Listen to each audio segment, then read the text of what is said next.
Some More News, friend of the show, actually did a long and pretty comprehensive take on MLK's background being whitewashed, and I think it could be pretty good to watch. I usually don't watch his videos on stream. To you.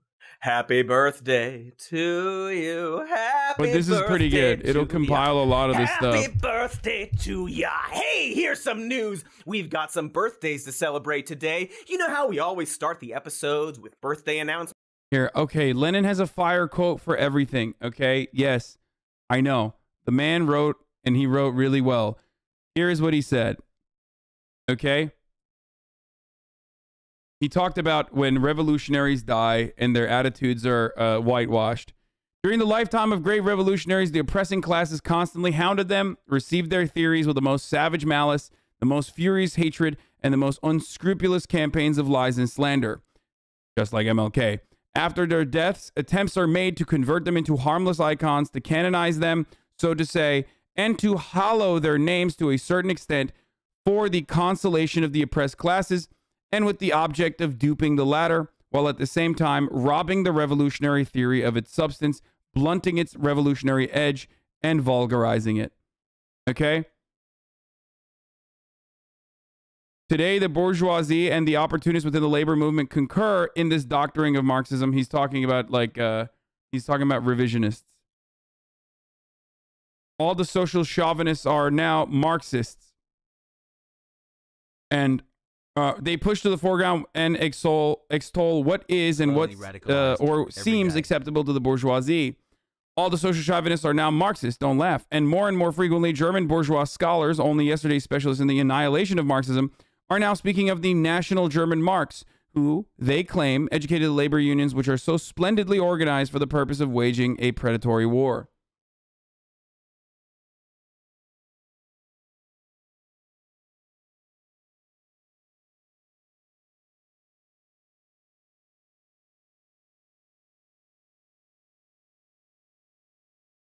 Who is this Lenin guy? He seems to be spitting.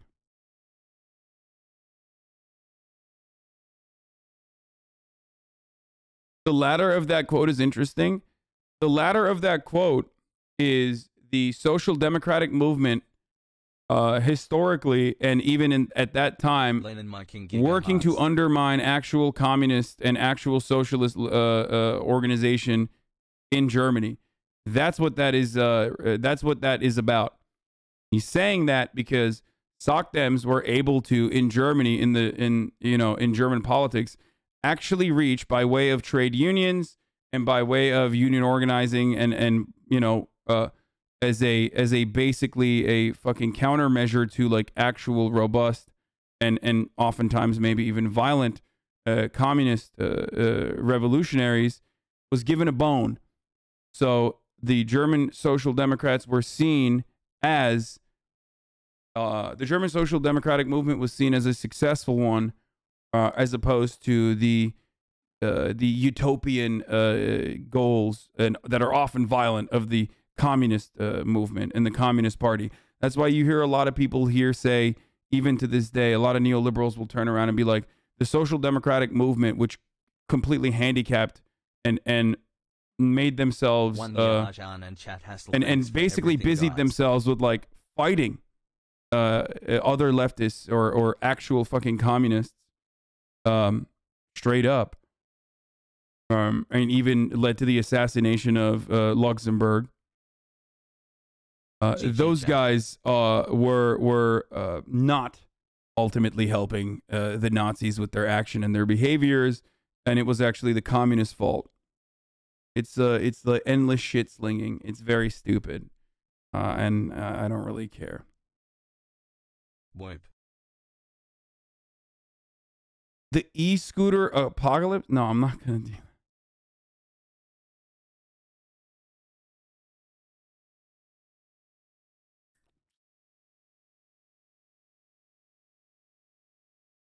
Did Marx or Lenin say anything about Funko Pops? Yeah, they love Funko Pops. You've all seen this. You all know we do this. So, a very happy birthday to National Treasure Betty White, who turns 100 years. MLK had some Marxist vibes, yes, but I don't think he wanted that tag. I think his Marxism was more coming from the Christian basis. First of all, there is such a thing as ecumenical Marxists, but also I wonder why MLK did not want to say he was a communist or a Marxist at a time when like that was literally a slur akin to his black identity. Like, you're talking about a time when America during Red Scare was already fucking locking up, jailing communists. You know, the real cancel culture.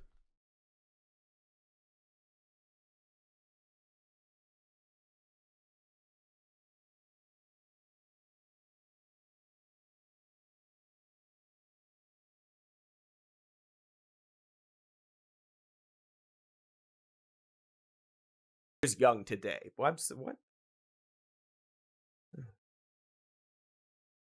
Happy birthday to funny man Jim Carrey. Smoking. Somebody stop me. Life is like a box of chocolate. Okay, come on. On the third Monday of each year, we rightfully celebrate the life and legacy of the civil rights leader who utilized nonviolent protests to help bring about an end to explicit legal segregation in America, and pressured this nation to enshrine voting rights for its black citizens. Also, pretty good mustache. Like a 7 out of 10 on the mustache scale. And so, of course, we celebrate this day with a variety of store sales. A day off unless you're working at one of those stores or really any service job. And of course, the ritual of witnessing conservatives cynically appropriating MLK's message to promote their right-wing reactionary agenda. It's called the MLK Dream Score, which would grade political candidates based on their adherence to Martin Luther King's I Have a Dream speech. So Obama would get a low score because although he was cool, his policies left blacks cold. Biden would get scored 0 for excusing physical violence at protests, creating polarization by branding people as racist, and having no interest in a, quote, beautiful... Wait, I mean, Biden, he's not wrong. Like, they would be scored 0, but not because, like, he excused violence at protests, dude. What the fuck? Homie said blacks, by the way, with a hard B. Okay. Full symphony of brotherhood. You can say that about everyone, from Jesse Jackson to the Squad. Compare that to Trump. His policies were more helpful to blacks than any modern-era president. Today is the anniversary of the assassination of the Reverend Martin Luther King, Jr.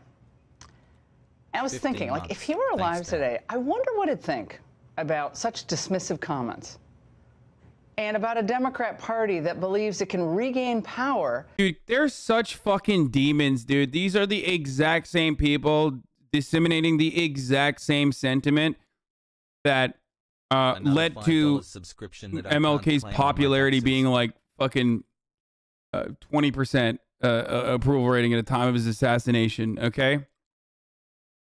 It's so fucking crazy that they can spread this rhetoric in the most disingenuous capacity. By living in a constant state of protest or racial hatred and denial. Every one of us has a right to equal treatment by our government. That right is guaranteed by our Constitution. It's the heart of countless laws passed with well-deserved fanfare by our Congress over many decades. That right is inscribed on a monument on our National Mall to the Reverend Martin Luther King, Jr., who would be shocked and disgusted if he watched Susan Rice on television today. Well, going forward, she announced this afternoon, quote, every agency in the U.S. government, a government that is, by the way, the largest and most lavishly funded organization in human history, every one of them will, quote, place equity at the core of its policy design, specifically and for the benefit of, quote, marginalized communities. Now, Susan Rice's speech was carried live by many news outlets, but as far as we know, not a single one of them paused to ask what exactly she was talking about. Now, in Vermont, they are saying that you need to be a person of color, or you don't get to get in that line. How do you react to that? Well, you know, this whole identity politics stuff is poisonous. You know, if Martin Luther King, Dr. Martin Luther King were here today, he would be absolutely offended. You know, he wanted people to be judged by the character and not by the color of their skin. Okay, pause it! Sorry to interrupt this proud American tradition, but I have to. Quick recap. So apparently, Donald Trump is the modern-day embodiment of Dr. King's philosophy. MLK would have hated protests for racial justice, and would have been shocked and disgusted and I guess confused by the very notion of equity. And of course, he would have been absolutely offended by... Yeah, you know, he totally just like definitely did not lead a movement for that very specific purpose, which is pretty funny. Tom Piker's a fork biter? Okay, dude, come on. The idea that a vaccine rollout would prioritize communities that disproportionately suffer from the negative health consequences of a novel virus. You know, silly consequences like hospitalization and death. Yes, I'm sure the man who stated that, quote, of all the forms of inequality, injustice in health is the most shocking and inhuman, would be absolutely offended by the very idea that a state government might prioritize life-saving vaccines for the most vulnerable populations, particularly the Black community, who it turns out are at much greater risk of catching COVID due to the fact that they are less likely to be able to work from home, more likely to live in multi-generational households, more likely to rely on public transportation, and then on top of that, disproportionately suffer from comorbidities such as diabetes and heart disease and have less access to quality health care, which puts them at much greater risk of dying from COVID, you know, because of that pesky long and enduring legacy of racism in this country. Anyway, happy MLK Day, a holiday that comes with just as much accurate historical context as Columbus Day and Thanksgiving, because we live in America, you see, surely, you see. You know, I kind of feel like MLK would be more absolutely offended by the fact that over 50 years after his death, also known as an assassination, the same health disparities that existed in the 1960s continue to exist in the Black community to this day. That day being January 17th, 2022. A year we once assumed would have flying cars and robot sports. Where's my damn cyberball? But instead have many of the same tragic inequities from back when computers were the size of living rooms and films were tackling the controversy of interracial marriage. Right, Sidney Poitier died too. That sucks. But hey, at least we solved the interracial marriage stuff. No? Still struggling with that too, huh? Okay, well. Fun fact, the state of Virginia only after a lawsuit, I believe this past year or a year prior, 2 years ago, finally abolished their racial categorization system for miscegenation.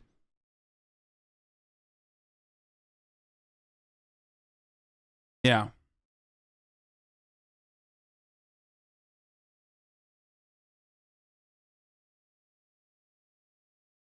For the record.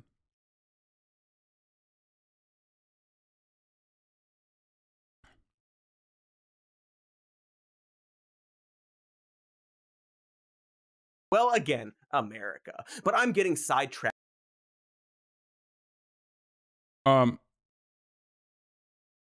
those of you who don't understand what I'm saying, in the state of Virginia, if you were to get married to someone outside of your race, there was a categorization system that wrote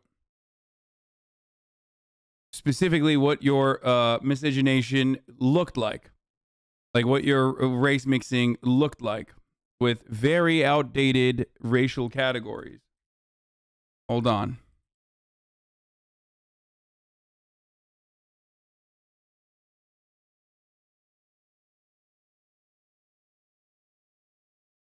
To you.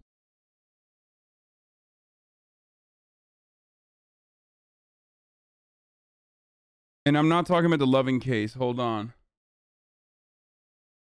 No, I'm not talking about the Loving case. Not the famous love. Obviously, I'm not talking about the famous one. I am talking about...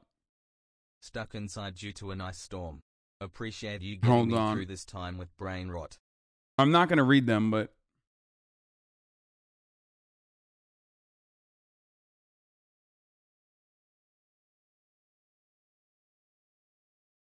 Hold on. All right, well, let's keep going. I'll find this in a second. We haven't yet finished our MLK Day tradition. Are there any other right-wing abominations I have to pee. I'll be back in a second. About what Reverend Dr. Martin Luther King Jr. stood for? There are literally colleges that are teaching kids that if they say, I am colorblind, this is an element of racism. If you say, I don't judge people based on color, this is a microaggression. I am not kidding. This is something that is said at universities across the land. That is a direct rejection of Dr. King's dream. So what is the left doing? They're saying, well, really, Dr. King's dream wasn't the colorblind society. That was just a bunch of sloganeering for the cameras. What his dream really was racial separatism and competing interest groups. His real dream was the Bernie Sanders socialist agenda that would overcome race with redistributionism. He was really a class warrior rather than a warrior in favor of racial integration. This is not why America celebrates Dr. Martin Luther King. And to pretend otherwise is, I think, a bit of nasty revisionist history that has some pretty serious consequences for the future of the country. That's right, my fellow US of A-holes. According to expert on black history Ben Shapiro, MLK was explicitly against redistributionism. He wasn't a class warrior, you see, and what he really wanted was a colorblind society. And to claim otherwise puts the entire country at risk. Thanks for piping up race expert Ben. Specifically, and coincidentally, MLK apparently wanted the kind of society and public policy proposals that Ben Shababadook envisions. The thing I will never understand is why people always say, oh, here it is. This is what, yeah, couples in Virginia can marry without disclosing their race. Finally. Guys, we did it. The Attorney General said denying a marriage license for a couple's refusal to disclose their race poses serious constitutional questions. And now the new forms actually have a decline to answer option. A lawsuit filed by 3 couples in Virginia has led to a statewide directive from the Attorney General. No one applying for a marriage license in the state should be forced to declare his or her race. This was in 2019, by the way.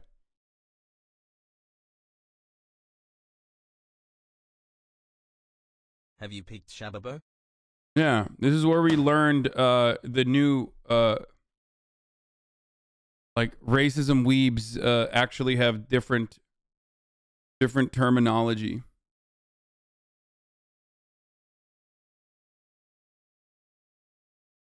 Ben Shababori. Like this.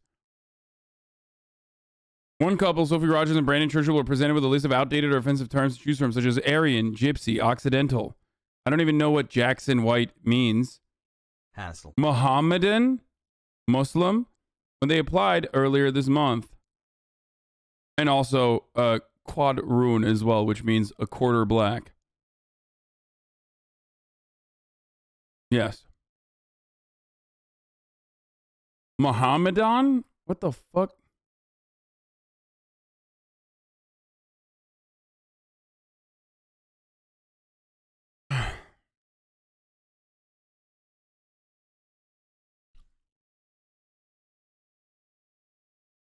So.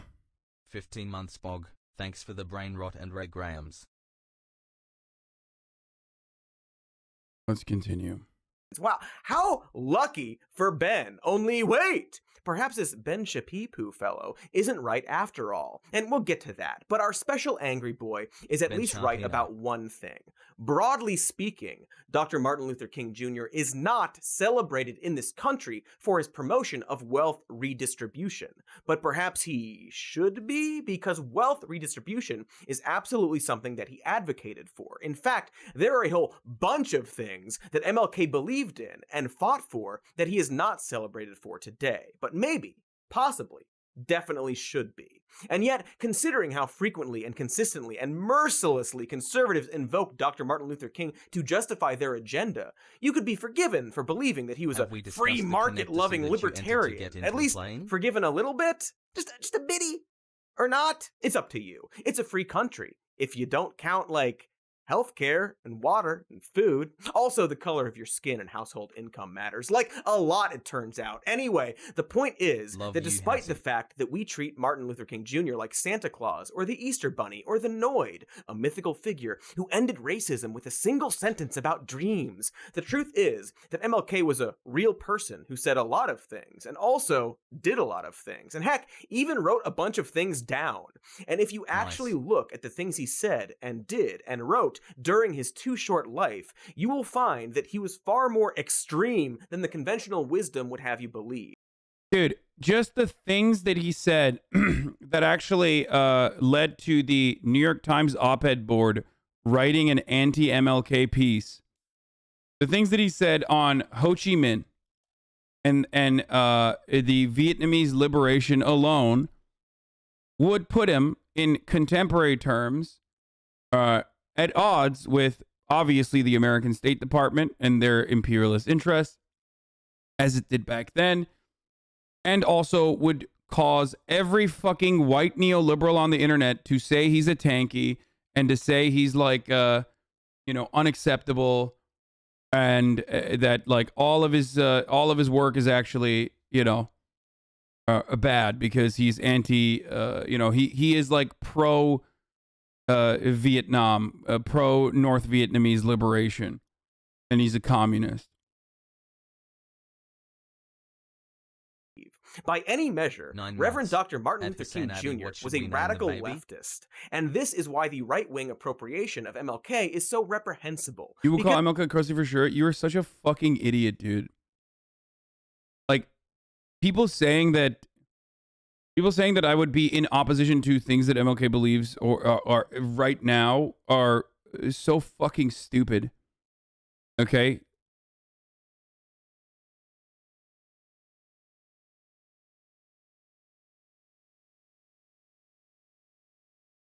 He was not an anarchist. And it doesn't even matter. Because the things that he talks about, I agree with now, even when most people still don't. So I don't know why you're saying this. Like, most people still to this day either have completely fucking memory hold his attitude towards Ho Chi Minh or are completely oblivious to it. And that kind of attitude, when discussed in public, is still one that draws a lot of ire from the average American. Dr. King and the Warriors, opposition to the U.S. role in Vietnam, said to herd position as rights leaders. 14 months of being radicalized. Purgatorium.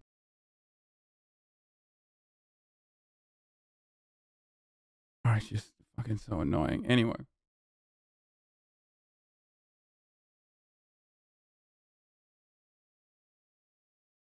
Dude, I don't know who this person is, but internalized. Can I make you a hog with VFX? All you need to do is get your face away from the mic.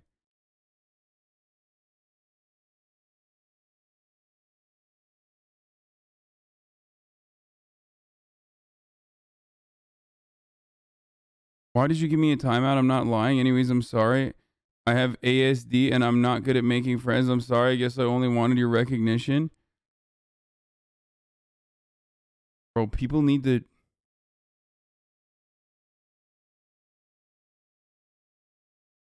Dude, chill out, dude. Okay?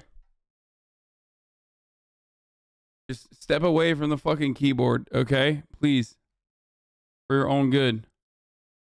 Hi Hassie, I have 100 because points. Will you it's let a me lie. ban a chud Specifically, please? It's a lie that they are desperate to propagate. After all, the actual principles and policies that MLK believed in and fought for are completely at odds with conservative ideology. This beloved and vindicated historical figure just so happened to promote ideology that would set the GOP firmly on the wrong side of history. It seems damning. The kind of thing you might have to do a bunch of weird lies about if you're the conservative type.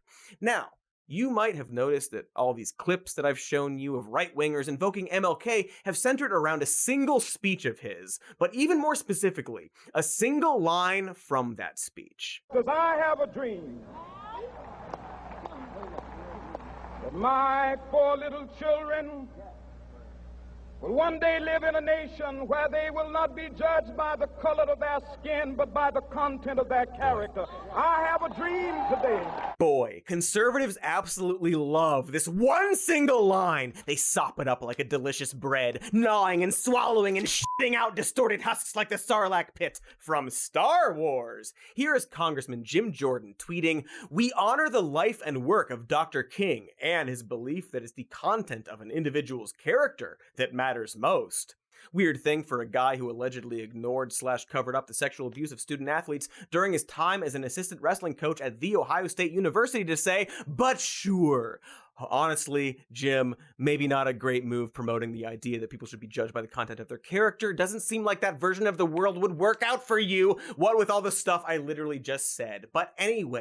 I do love when conservatives say that, because it's like, no, we are judging you by the content of your character, or rather, lack thereof.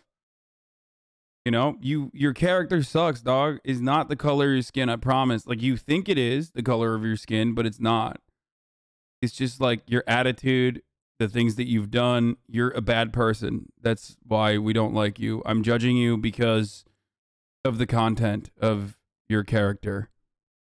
You have no character. You have no morality. You're a bad person through and through. Way. And yet, conservatives absolutely love invoking the legacy of MLK against current movements for racial justice. Here is former Congressman Joe Walsh tweeting, "In fact, if he were alive today, Martin Luther King Jr. would lead an All Lives Matter march on Washington, D.C. Would be..." The funniest part about this is that, like, they did that, okay? They actually did that. During the civil rights movement, conservatives did do this. So there is already an example of this.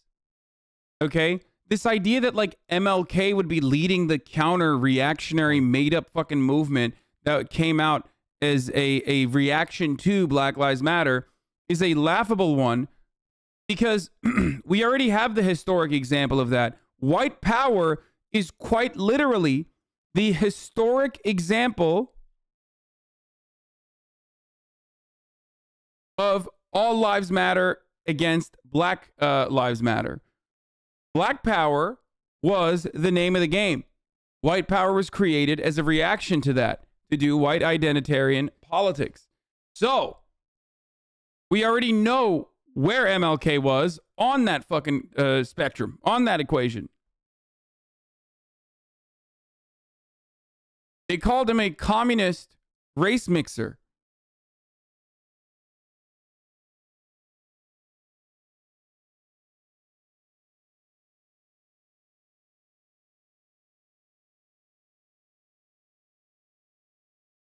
Wonderful. Yikes and fuck. Yuck, if you will. That sure is a dipshit tweet right there. Imagine using MLK to justify... Hey, by the way, remember when they also did call him violent? Back then as well. I plan to lead another non-violent march tomorrow. And those marches were violent because of state violence. Again. So, just a reminder. Fuck you, I thought you were nice. Fuck everyone, I just wanted to be recognized, and now everyone's calling me a shithead. Fuck you. Dude, I said stop tweeting. Stop writing in the chat. It's going to be bad for you, okay? Please, I'm not talking to you direct. I'm just going to ban you, okay? I'm sorry. This is for your own good, okay? I recognized you. You can do the VFX thing if you want, but you have to chill, dude. You're like... You're... Just, you know... Cool off a little bit. And chatter, stop making fun of this person, okay? You guys are being so weird. You're literally just like him or her or them, okay? You are just as needy as that person, and oftentimes have the exact same kind of neurodivergence that that person just openly admitted they have. So for you to then turn around and fucking shit on him and bully him is pretty weird, okay?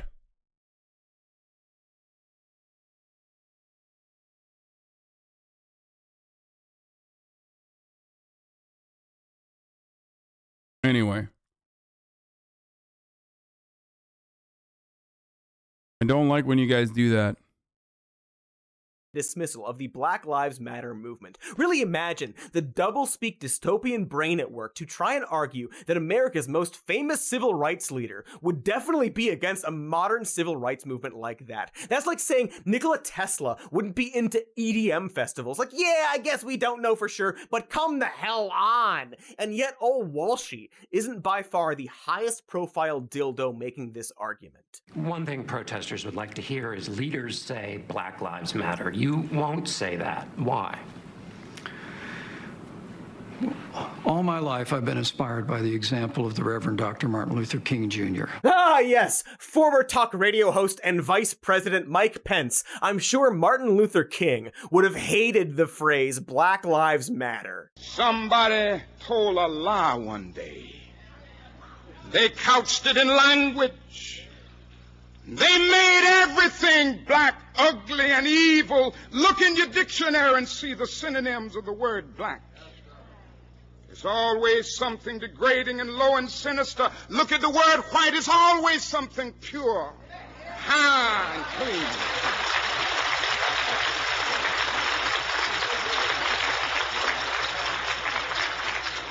But I want to get the language right tonight.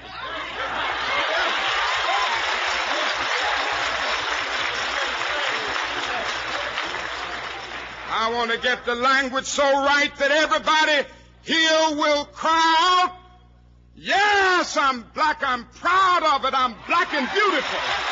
Wow, he's so racist, dude. Notice how racist he was, that he was singling out black people and saying that he's proud of being black. Why can't white people say that about being white? Oh, wait. That argument that I just conducted is exactly the same thing that people are saying now with All Lives Matter, and that's precisely what they said back then. That is exactly at the heart of the fucking white power movement. That is exactly what they did back then, and they're still doing it. The only difference is that they've gotten better at propagandizing in a more inclusive capacity, and the only reason why they can propagandize, they have to propagandize with a more inclusive capacity and say all lives matter instead of like white lives matter, for example, is because we are living in the post-civil rights movement era. Okay, so there was at least some level of success within the civil rights movement, and that is the reason why it has to be more insidious. The racist, agitated propaganda has to be more insidious and has to be hidden. Jeez, Marty, did you not hear what Joe Walsh and Mike Pence said? Not very colorblind of you to say that black is beautiful. Did you ever consider the idea that all skin colors are beautiful? God damn, do these conservatives love quoting this one line? It's like a rite of passage for them. They think of it like a magic spell they can use to minimize any and all prominence of racism in America. It is the I have a black friend of political sentiment. Because if America was a racist country, like some people say that it is, Arbery's killers would not have been found guilty by a nearly all-white jury in Georgia. Now, most Americans, people of all races, truly believe in and are inspired by Dr. Martin Luther King's. Dude, I fucking hate Tulsi Gabbard so much. And every single one of those Tulsi simps that are delusional and brain dead, they quietly admitted that she was bad. Some of them did. Some of them still advocate for her. Some of them quietly admitted that she was bad and just moved on to the next fucking annoying little shit stain like fractionalist reactionary grifter content that they can advocate for. It's so annoying. Adage that we are all God's children, and as such we should judge each other based on the content of our character, not the color of our skin. Forget the fact that it took more than 2 months for Ahmaud Arbery's killers to be arrested, and it took a fucking video of the incident going viral to prompt their arrest, because, you know, the prosecutor was allegedly using her position to discourage arrests in the case. Great example of how our justice system is totally not racist. And yes, I'm calling future vice presidential candidate Tulsi 2024 Gabbard a conservative, but only because she is. Come at me, Tulsi heads, but like not really. All right, keep your distance, please. I'm a nice man. And, you know, it's pretty ironic, don't you think, that she quoted MLK to make the argument that America is not a racist country, and that most people of all races in America aren't racist, when King himself stated, "I am sorry to have to say that the vast majority of white Americans are racist, either consciously or unconsciously." But news, dude, you call out. That was way a long time ago. So much has changed since then. First of all, stop yelling. I can't hear you. We filmed this episode last week. Duh. Second of all, has it though? Like, has it? Has so much changed since then? So, you know, we'll get back to that question. But for now, we need to finish talking about the one line that conservatives actually like. Except actually, we need to do ads before that, so we will do the ads, then the speech stuff, then the stuff about how America is still racist, in that order. But let's face it, I'll probably have a lot of tangents. Yeah. These dips probably used him to justify the Iraq war for all we know. I mean, that's probably hyperbole. I get carried away some... Pentagon official, King would support Iraq-Afghan war. Oh, dude, what the fuck? Even I didn't know that. That's awesome. That's incredibly cool. That is like famous anti-imperialist who was roundly criticized by every facet of like liberal media and all of our liberal institutions, would have been a supporter of the Iraq and Afghan wars. Oh, that's fucking tight. Fun fact, that's actually an official under Obama, because fair and balanced TMC, are you ready to rumble? Okay, getting back to the video. And that one line, which is of course a quote from MLK's famous I Have a Dream speech, delivered on August 28th, 1963, when King was just 34 years old, as part of the March on Washington for Jobs and Freedom. And here's an interesting bit of trivia. It turns out that he also said a bunch of other things during this speech. Weird, oh no. Right? Things that conservatives, but also politicians in general, don't tend. Oh no. Oh dude, what the fuck? When the civil rights battle was on the line, Dr. King wanted the ball in his hands. Thank you, New York. As we honor the life and times of Dr. King, oh my God, difficult moments. When the civil rights battle was on the line, Dr. King wanted the ball in his hand, and he gave his life to ensure that our country would be a better place for all of us. Right now, we want. I told you, man, that was my best lock of the year, dude. He will never stop. You will never stop this man. He is going to keep. Did someone say shut the fuck up when he said that, by the way? When the civil rights battle was on the line, Dr. King wanted the ball in his hand, and he gave his life to ensure that our country would be a better place for all of us. Right now. Yeah, someone literally said, shut the fuck up. Oh my God. Yeah. That's funny. Look, like right here. Right now. You hear that? All of us. Right now. Now, we want the ball in our hand again as we deal with COVID, as we deal with crime, as we deal with uncertainty. Let's win this for Team New York and Team America. Let's take the ball and have the final. I wonder how Eric Adams feels about, you know, the police department that he is a part of, that he now commands as the mayor, playing a role in the assassination of Malcolm X. That's because, you know, that did happen. I would like to hear what he has to say about that. Anyway, he's great at memeing. Tend to mention nearly as much. 100 years later, the Negro lives on a lonely island of poverty in the midst of a vast ocean of material prosperity. America has given the Negro people a bad check, a check which has come back marked insufficient funds.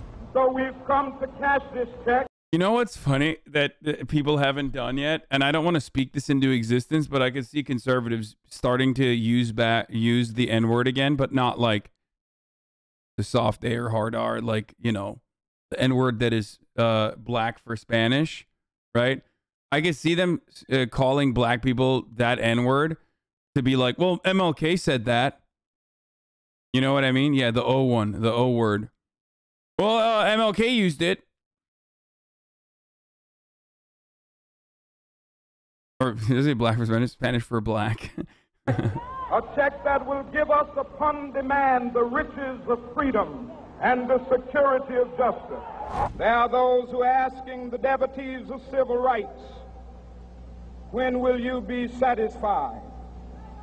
We can never be satisfied as long as the Negro is the victim of the unspeakable horrors of police brutality. I wonder why they don't like to quote those lines. And for some historical perspective, here's a picture of birthday girl. It's crazy how racist MLK was right there, by the way. Did you guys notice that? Did you guys notice how crazy racist he was there when he's talking about like police brutality against black people?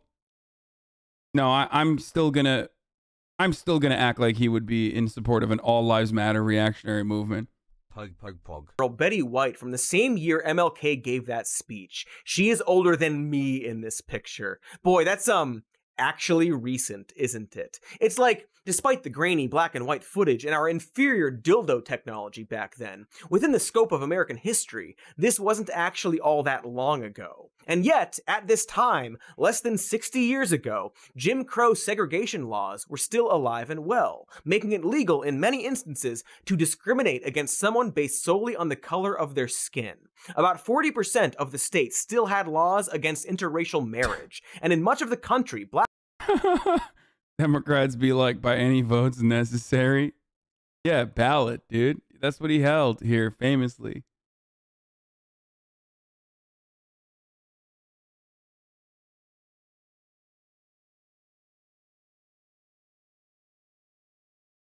black people were, in effect, denied the right to vote. So you can understand why, during this time, one of the main demands of civil rights leaders like MLK would have been a plea to end the era of explicit legal discrimination in America.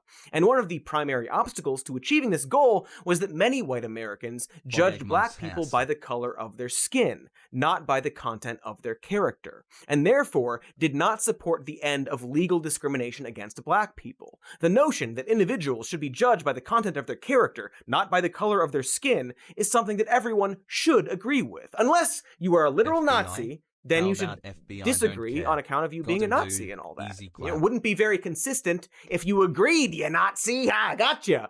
What I'm getting at is that at the time, it was extremely necessary for MLK to promote this idea, but not only this idea. And by today's standards, judging someone by the content of their character is a much lower bar, because in theory, of course we need to judge people by their character over the color of their skin. Everyone decent knows this now. It's the type of message we've grown up seeing in 90s sitcoms. The whole world is messed up right now, and I would like to see that get better, but in order for that to happen, white people are going to have to start making positive assumptions when they see people of color. And people of color could make positive assumptions when they see white people. Man, things are just messed up. Wonder what that dude, I love show is. Doesn't matter. And boy, to be clear, not saying we like nailed it yet in terms of not judging people by the color of their skin. We still have a lot of work to do in that department. But even so, the process of discussing race needs to evolve and continue past this one line. I love the concessions that like every black person has to always give when talking about like racism in this country, especially in mainstream media, you know, in like liberal mainstream media, where it's like you can't just be like, white people need to stop hating black people. You have to also be like, and black people need to stop getting angry at white people as well. It's like, dude, it literally is completely irrelevant to the conversation. Okay. The one part of that equation, the offending party there, okay, that actually has like significant consequences, material harm that they're able to cause, is the dominant idea of whiteness. It's just like, it doesn't matter. It straight up does not fucking matter. From one speech that MLK gave. And so still using this as a benchmark is like judging a television based on whether or not it features color. We're just way past that. But this is where conservatives seem to stagnate, and often jujitsu this one line against efforts to achieve better racial equality and pervert its meaning to further their selfish agenda. They twist a concept that promotes interpersonal respect, community harmony, and genuine equality into one that ignores the impact of history, dismisses the legacy of slavery and systemic racism in America, instead promoting myths about meritocracy. Only whites races exist. That's not what I'm saying. God's loophole, the poop hole loophole. What I'm saying is, and I've said this a million times over, people get really upset about that. Okay, Twitch is gonna fucking ban me for saying this again. You know what I mean? But on the one side, you have people's hurt fifis. On the other side, you have systemic racism. Putting those two in the same exact argument makes it seem like there is any kind of equivalence here, okay? But it's such a false one.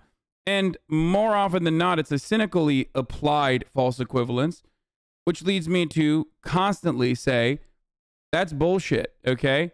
Sure, be nice to white people. Of course. Be nice to everyone, right? But having that conversation about systemic racism makes it seem as though like there is some degree of oppression that white people face because, like, I don't know, victims of systemic racism have deep wounds that they have not been able to heal from, that they are still impacted by, that leads them to feel some type of way about white people. Fucking stupid.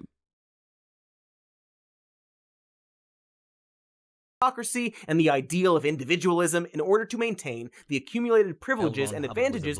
But of course, his real name was the last thing I will say on this is that, yes, if you are default character Andy, if you are white, you've never really thought about this sort of thing before, and of course, you think systemic racism is people being mean to you, because systemic racism towards white people is not a real thing.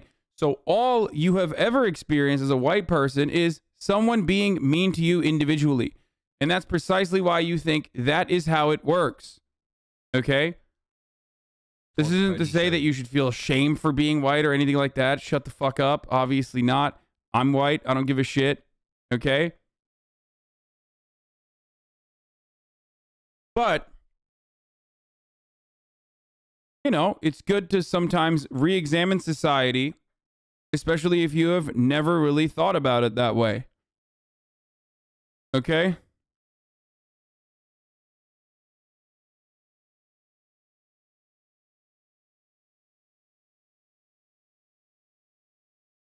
Afforded by white supremacy, all in support of enabling the exploitation allowed by our current system of capitalism. You know, like making people work on a federal holiday celebrating a civil rights leader. Hey, speaking of that, fun, extremely ironic trivia for you. It turns out that this holiday was started by this guy. Thank you, Ron. You definitely racist president, you. But at the time of his presidency... Wow, how can you say Ronald Reagan is racist? He started this holiday.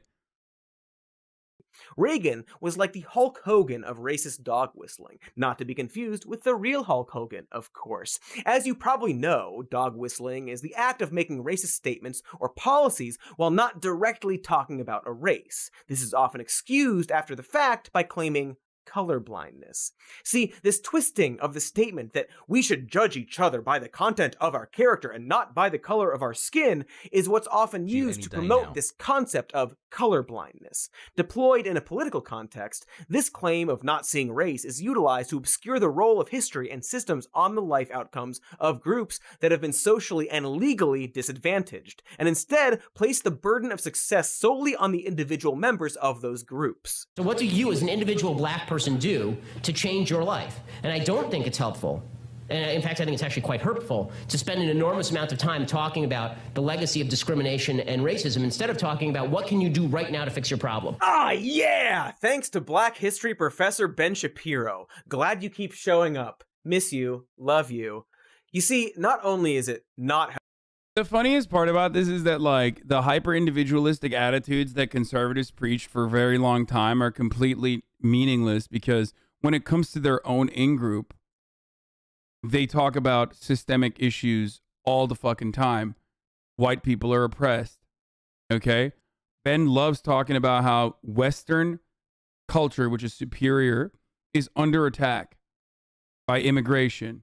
Western culture superiority is undermined by immigration, undermined by liberal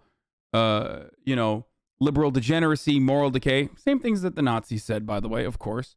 So just a fun little reminder for that. He wrote entire books about that.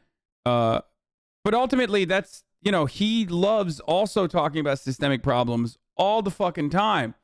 Except those are red herrings, and they're not actually real systemic problems. They are completely made up systemic problems. There's no empirical evidence for it. As a matter of fact, the only time Ben talks about social issues is often bastardizing the actual empirical evidence to suggest exactly the opposite thing that Ben Shapiro is saying, but he'll still use it by cherry-picking data points regardless. Like the classic, gay parents are worse for the child's development overall. There is no evidence to suggest that gay parents are worse than straight parents. Okay? As a matter of fact, there is empirical evidence to suggest the exact opposite, that gay parents and straight parents are the same on child's development, on the development of a child, and that it does not matter. But Ben will lie about that all the fucking time. Why? Because he's a homophobe. And then he will turn around and say that it's systemic changes that are ruining your life. Anyway, let's continue. Helpful to spend an enormous amount of time talking about the legacy of discrimination and racism, but it's actually quite hurtful. It's all up to the individual, apparently. What are you doing right now to fix your problem? There is a lot of evidence, actually, Law, of what? The only evidence is that LibHog propaganda, stream TV shows and get banned, Poggies, mouthpiece for propaganda, propaganda machine, why Antifa attacked Capitol on January 6th. This is so... Oh my God, dude, I love that. This dude said Antifa attacked Capitol on January 6th. That's crazy when, like, the Oath Keepers are now considered Antifa. Okay, love to hear what kind of evidence this fucking dickhead has. LibHog mouthpiece, there is evidence. There's evidence there's evidence that gay parents are worse parents overall than straight parents. Please explain where you got this evidence from. No, what you are going to state is that single-parent households actually are worse than two-parent households. And the obvious reasons for why that is the case is because we live in a capitalist society. Single-parent households, unfortunately, do not have the same level of disposable income. Single-parent households also do not have the same level of... single-parent households do not have the same amount of free time to be able to divide labor amongst both parents. And that's precisely the reason why single-parent households lead to worse parental outcomes than two-parent households. But that says nothing about gay parents or straight parents. As a matter of fact, evidence suggests, like I said, the exact opposite. You could say there's evidence, but there is no evidence.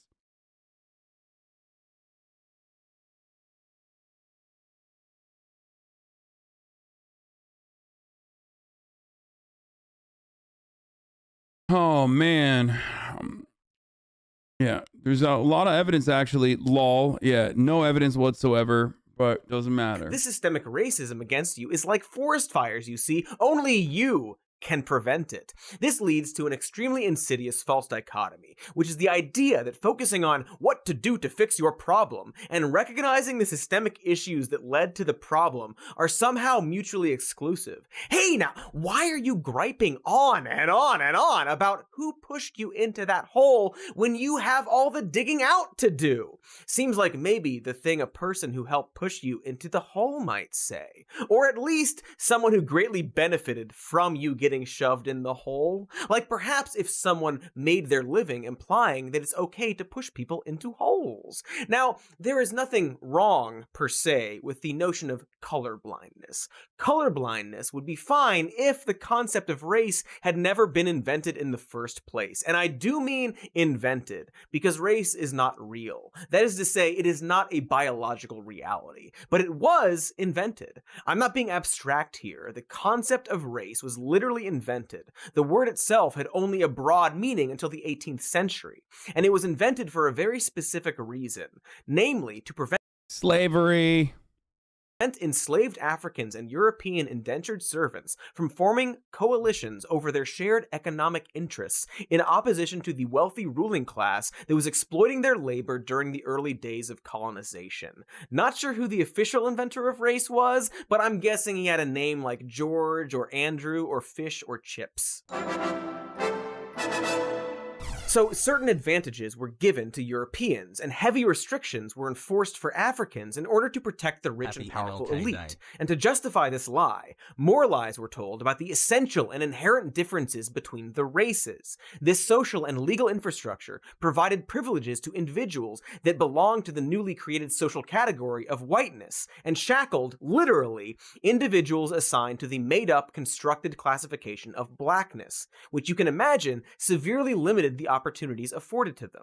And so when King said, "I have a dream that my 4 little children will one day live in a nation where they will not be judged by the color of their skin, but by the content of their character," he is challenging the idea that the superficial phenotypic trait denotes anything whatsoever about intrinsic worth. He is challenging the notion that there is something inherently less valuable about Black lives. One might even say, and I will, that he is saying Black Lives Matter. It's also worth noting that he doesn't actually use the phrase colorblind in this.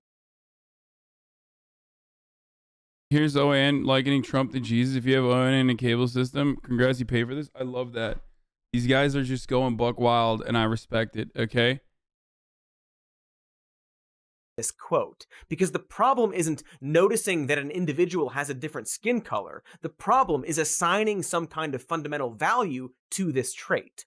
Ultimately, in this speech, and with this single line from this speech, King is describing a vision of racial equality. And so, wouldn't legitimate equality mean that you would try to make up for the unfair disadvantages that have been imposed on a community without justification? Wouldn't failing to do so just fortify that very inequality that has amassed over centuries of unjust treatment? And so the idea that the notion of equality would mean to overlook the accumulated advantages provided to one group and the degrading disadvantages inflicted on another, and just say, on your marks, get set, go, without making up for the fact that one of the groups in the race has been wrongfully stuck on the starting block for centuries. Okay, one of the greatest, dude. If one more fucking dumbass sends this Timothy Chamath or whatever the fuck his name is about how he doesn't care about the genocide in China, I am going to permanently ban. I am going to make Xinjiang look like a fucking theme park. Okay, in this chat. I do not care at this moment, okay? It is a tab that is open here. We are going to talk about it in a second. You do not care about it either. Shut the fuck up, okay? Holy fuck, dude. You will wish you were under the oppressive thumb of this Chinese surveillance state going to a re-education camp by the time I'm done with you. Be normal! China chatters, be normal challenge, impossible difficulty! Fuck!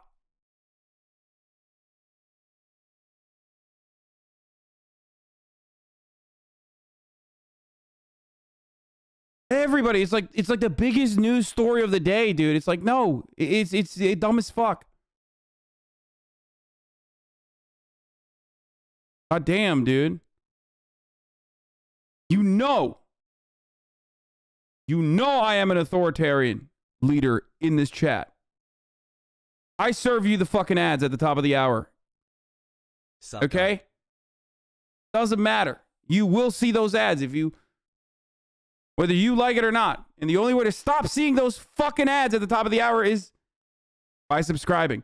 You no longer want to see them at the top of the hour. If you want an ad-free broadcasting experience, if you want to avoid the ads, and all you need to do is goddamn subscribe, okay? I am the chairman.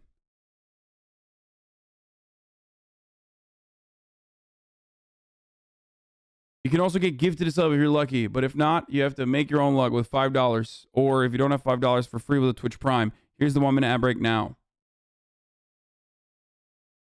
Centuries is, and I don't want to sound extreme here, unreasonable.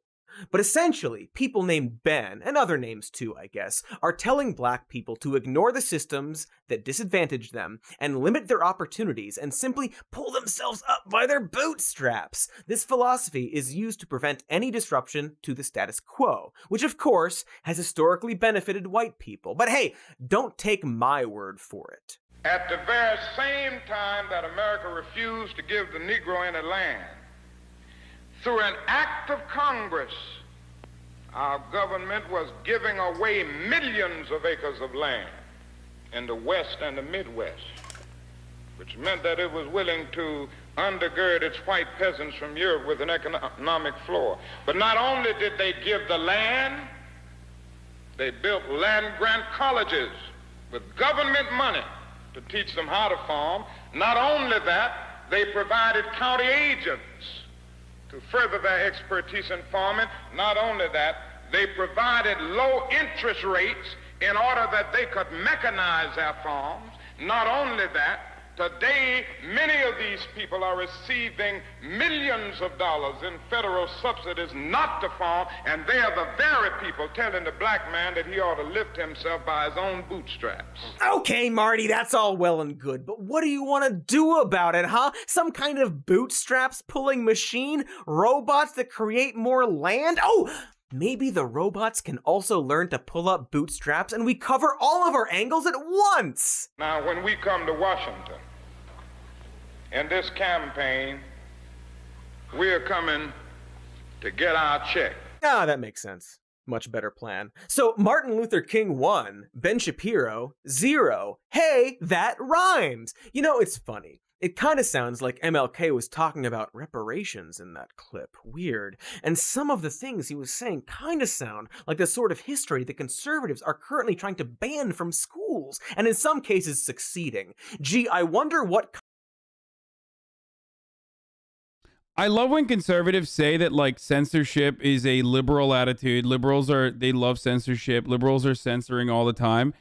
And then in the same breath be like, we need to censor every book we can that even speaks about black experiences.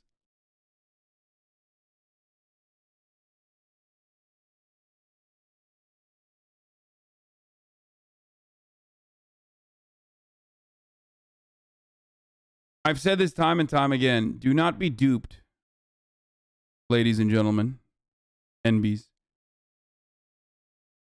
When Republicans cry about liberal censorship, they're just using that as a vehicle to further spread propaganda. The reality is that the #1 censored banned books are still LGBT-related books, which they consider to be, you know, moral decay. Pro tips, Pepela. Oh, God, what the fuck? As the left always do, so... You literally have no clue what you're talking about. Fuck off. Ethan is the biggest grifter, 180 on politics for money. I don't know why these people keep trying to survive. Like, it is very obvious that life is pain for you, dude. Like, it's obvious. You know? It's just like, here, I'll let you stay in here for a little bit longer, okay? Just kidding, get fucked. So pathetic, dude.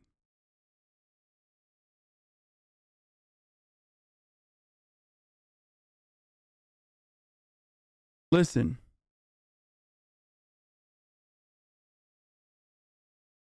It's not sad how pathetic people are. Those people are so pathetic that I don't feel bad about how horrifying their existence is. Like, a person that still considers themselves to be like a terminally online far-right person, you know what I mean? Person who, like, still watches like Sargon of Akkad. Like that dude is literally like one fucking bad day away from just, you know, shutting everything down, okay? Ending it all. Like Ethan who? That N-word guy? Yeah, dude, that's who we're talking about. Most famous for saying the N-word. I went to the synagogue that was like your life is horrible, dude. It's so sad. It's so fucking horrible. During the crisis, you have also helped me become more nuanced about such situations. Thank you. Anyway, these people are clearly underage since they've spent enough time to make an account and spent time pissing streamers off. Clearly shows they have enough time to not work. Therefore, okay. So, what I was gonna say is like. So many people, so many fucking people love saying the left is actually the censorious ones. The left is actually the censorious ones while simultaneously fucking doing censorship. Okay? That is what you're doing. Everyone does it. That's my point. My point is everyone does it. The left does it. The right does it. It's about who you're doing it towards, why you're doing it, and the whole like, oh, they love fucking pulling...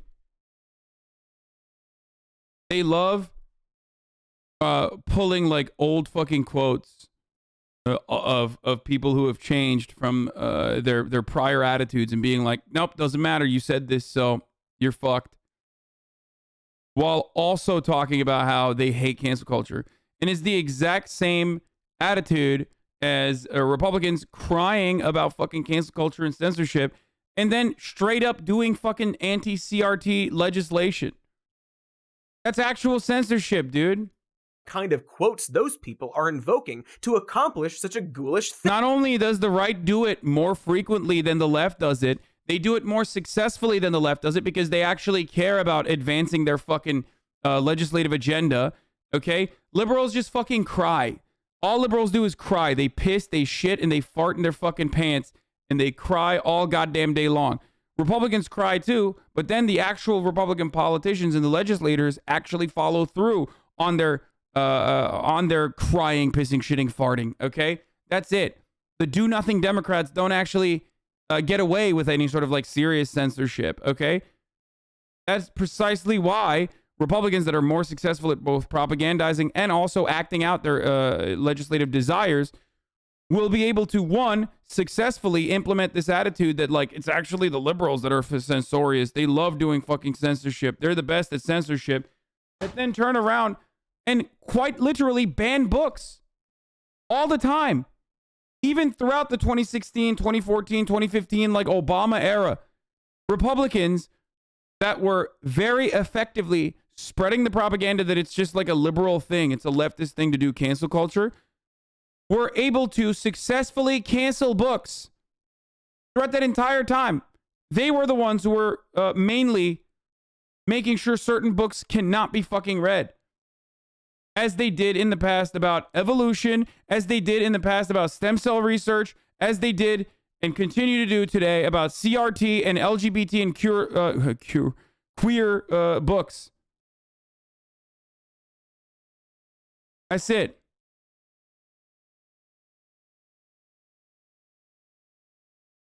Thing. We're trying so hard to live up to those immortal words of Dr. Martin Luther King Jr., who implored us to be better than we are, to judge one another based on the content of our character and not the color of our skin.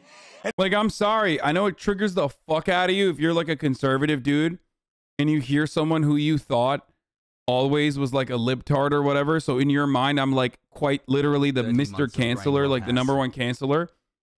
But here, take this pill, okay? It's a hard to swallow pill. Have it.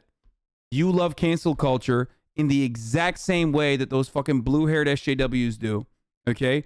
You love it. You live for it. You love it when your side is doing it. To the liberals, you love it. It's the most engaging, entertaining team sport that you can ever have, okay? Take it. You are no different than the blue-haired SJW. The only difference is that, like, you know, you don't have blue hair. That's it. You fucking shriek way harder. And ultimately, at least a blue-haired SJW is like advocating for shit that, you know, impacts their life personally, right? A lot of times they're fucking emotional, but they're emotional for a good reason. They're emotional because, like, you know, people are attacking her for being gay. You are just triggered because, you know, people are learning about black history in schools. That doesn't touch you. That doesn't hurt you. That doesn't harm you. And so let me be clear. Let me be clear. On day one, we will not have political agendas in the classroom, and I will ban critical race theory. Yummy, yummy, yum. What a surprise. That was, of course, the newly inaugurated governor of Virginia, Glenn Youngkin, who ironically assumed office on MLK's actual birthday just 2 days ago on January 15th. Youngkin won the governor's race in part by hyping the manufactured hysteria over critical race theory. And not to be outdone, Florida Governor Ron DeSantis has taken things even further and introduced, big eye roll incoming, the Stop Woke Act, allowing parents to sue over the teaching of critical race theory in schools. And how did he unveil this new bill? You guessed it, he also invoked the words of Martin Luther King. You think about what MLK stood for. He said he didn't want people judged on the color of their skin, but on the content of their character. You listen to some of these people nowadays, they don't talk about that. Boy, I kind of fucking hate that. The sadistic cynicism of conservatives quoting MLK to justify a ban on the supposed teaching of critical race theory in schools. Which will ban MLK from schools. Like, and it doesn't matter. It doesn't matter. They know they're hypocritical. It doesn't fucking matter. So please, I beg of you, all of these motherfuckers in the chat that like actually think these dudes are being serious, they are not, okay? They know what they're doing. Most of them know what they're doing, or they're too stupid to understand that they're being duped, okay? There's just no reason to, like, seriously engage in these motherfuckers. Just humiliate them. The only reason to ever debate a dude like that, who is very clearly engaging in this, like, incredibly bad faith argument, an incredibly bad faith interpretation of, like, MLK's legacy, is just to vilify them, humiliate them ritualistically, embarrass them in front of their friends and family, to a degree where, like, it's so horrible for them to show face ever again. Okay? That's it. And you do that so you feel better about yourself. Okay? No other reason. You're not going to be able to debate them into legitimately changing their point of view. At that stage, either they're too fucking stupid that they've been duped by people like Ron DeSantis, and, you know, it's going to be pretty hard to shake that baked-in fucking baked-in white supremacist attitude, okay? Or they're doing it cynically.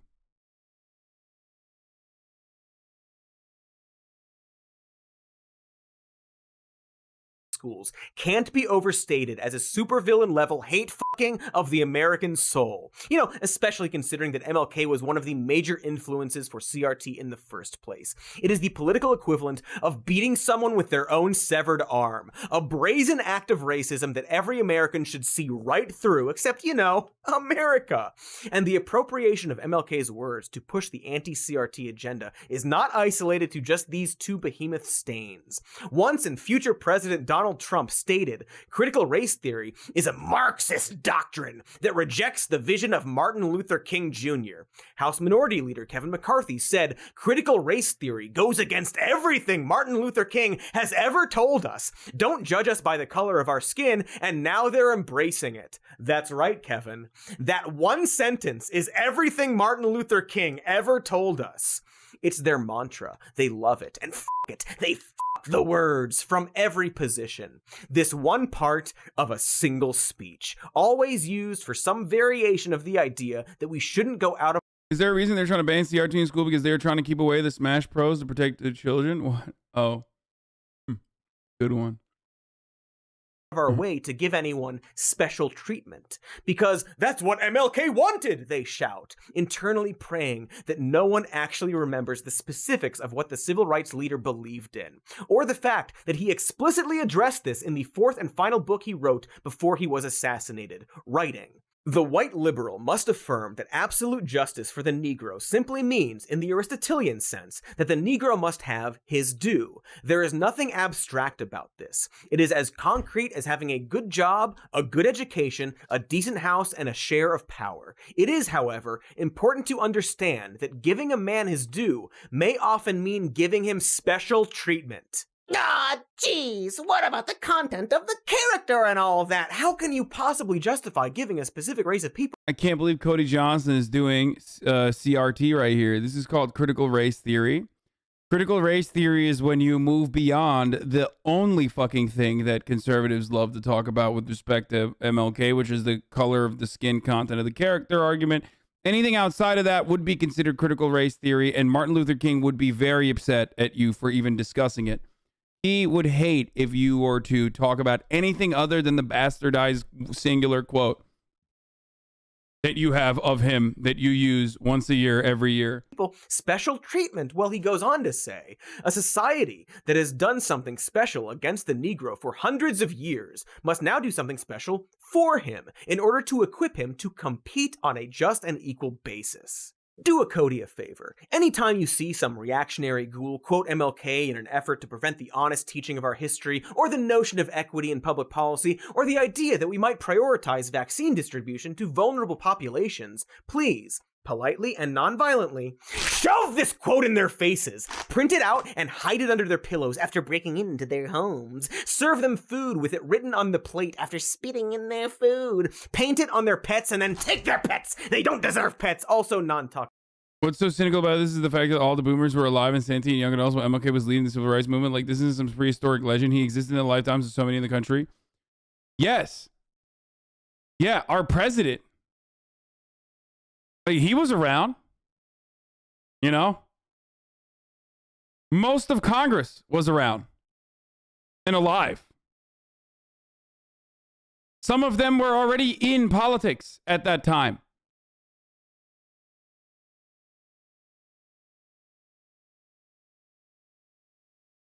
Toxic paint. Beginning their careers. Bombard them with this quote until they are forced to, at minimum, admit that what they really feel is this. And yes, Martin Luther King Jr. was a mixed bag when it came to What? Martin Luther King Jr. is a mixed bag? Also, what is this? What's this background? this stuff. Because the idea that King didn't want special treatment, or for America to teach the systemic racism in this country, or wanted to encourage bootstraps pulling, or any of these other things we hear from the GOP. Charlie Kirk be like, MLK was a mixed bag, bro. And I love that. Pretty much proven that here. And boy, that sure makes you wonder, what else are they lying about? What are some of the other things MLK stood for that perhaps the GOP loves to downplay? We should probably explore that in due time, like in the time it takes to watch these neat ads. Oh boy, ads! MLK loved ads, you guys. He with the GOP today, or also the entire country when MLK was alive.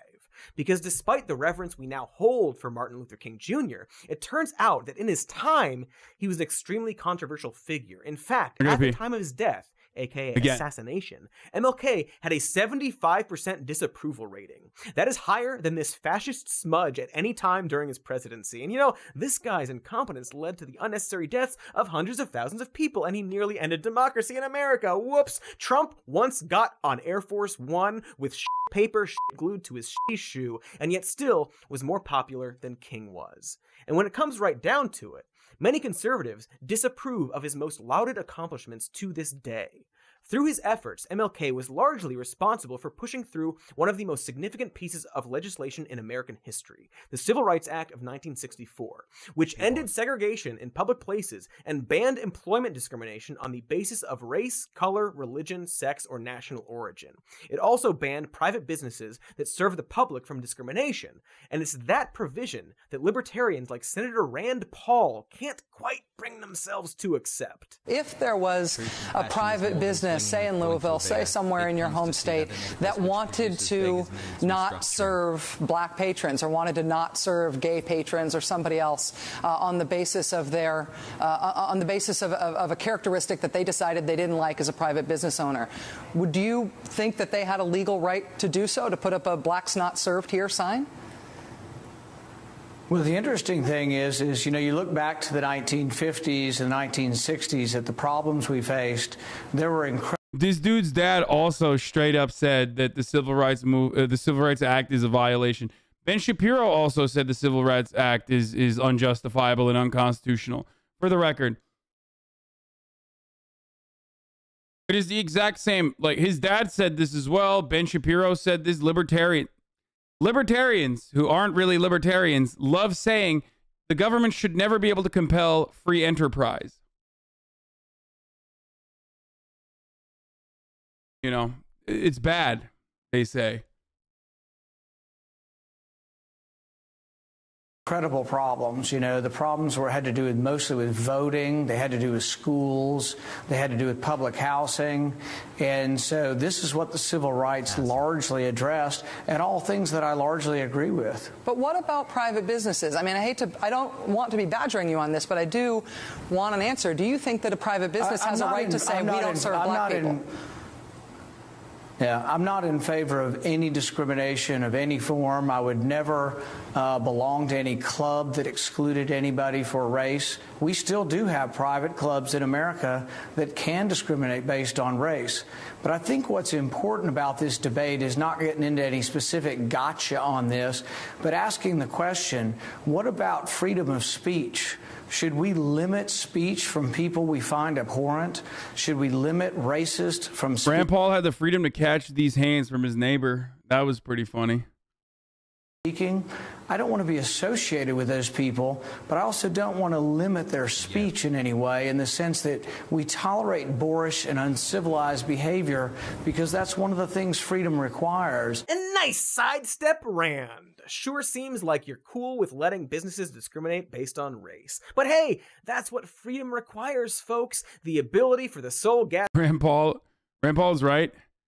Dude, no, he's not, dude. No, okay, he's not. Thank God people like you were mostly just fucking... people like you or people that have attitudes like you are dead now, thankfully, okay? You can try to, like, revitalize that movement as best as you can, but most of you died. How? Well, you know, people usually die after the age of 85 to 90, okay? What an idiotic fucking thing. Let me explain that the businesses should be able to have the right to discriminate towards black people. Please explain to me why the civil rights movement was actually bad, chatter. Debate away the civil rights movement, dude. Let's hear it, motherfucker. Go on. This is precisely why I say that the pussy-ass Republican Party did not go far enough in the abolition of slavery. They should have fucking razed the entirety of the South.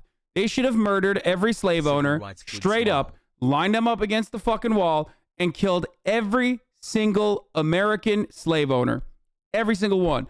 It is so stupid. You will never be able to fucking fix the permanent white supremacist attitudes that have been baked into all of our institutions because you will never take the action necessary. It is just the 100% truest statement. You cannot solve this problem when motherfuckers who still were like, yeah, I think, you know, it was cool and fine that we did the slavery thing, okay? When you are offering restitution to those guys after you fucking handed them the largest L of all time, they're going to keep running this shit. They are.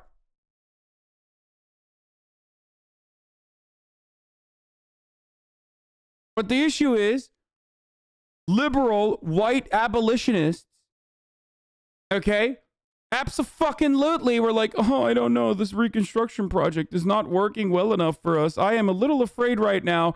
I don't know. I mean, it seems like there's a lot of chaos in the South. Maybe we should just, like, do everything we can to help those, you know, white capital owners.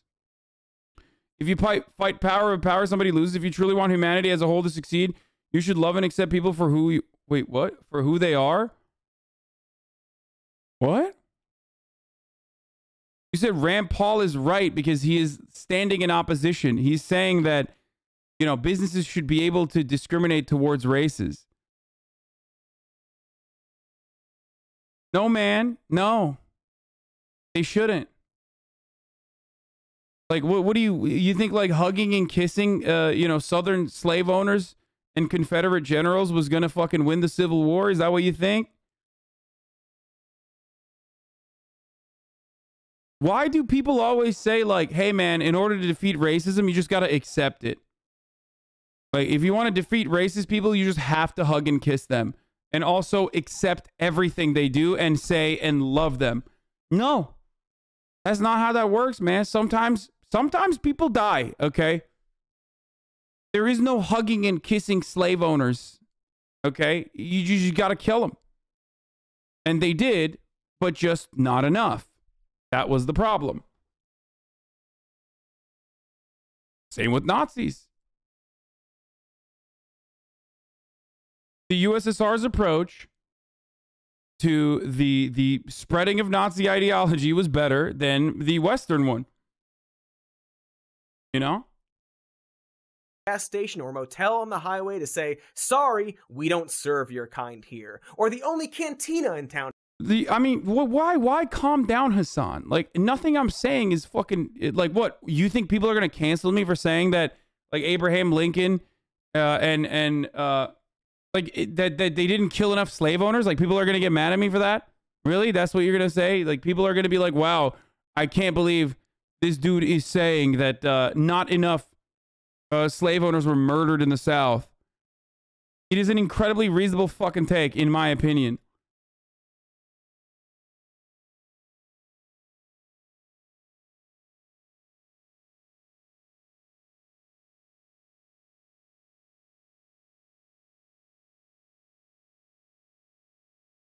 John Brown did nothing wrong.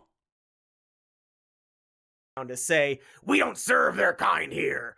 Pretty darn telling that we can frame that as being about freedom. Freedom for whom exactly, Rand? But at least Rand Paul has some credibility on voting rights, something the vast majority of the party he belongs to can't even say. Because one of the other victories that MLK played a significant role in achieving was the Voting Rights Act of 1965, a law that aimed to overcome legal barriers at the state and local levels that prevented African Americans from... Fresher Eugen, isn't abolishing their social relations and their power enough? I don't know, man. Ask yourself, has it been enough? Did it work? No. So obviously, we are living in the example, the clear-cut example, that it wasn't enough to just abolish their social relations and their power. Also, we didn't even fucking abolish their power. So you're wrong on that front, too.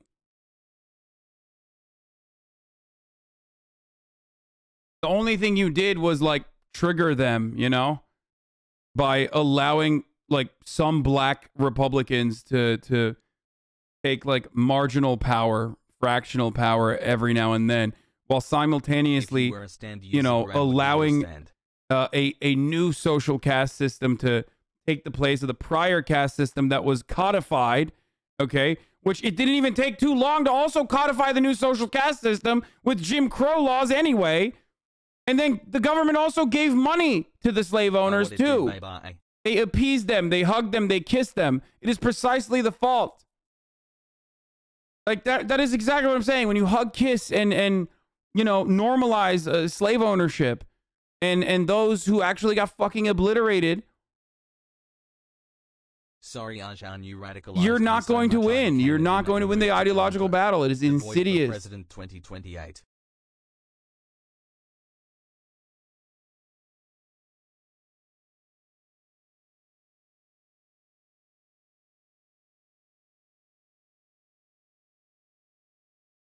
exercising their right to vote as guaranteed under the 15th Amendment to the U.S., a law that, coincidentally, has been gutted by conservative justices on the Supreme Court twice. First, in 2013, when the Supreme Court overturned the pre-clearance provision in the... By the way, this is precisely why we still, unfortunately, need...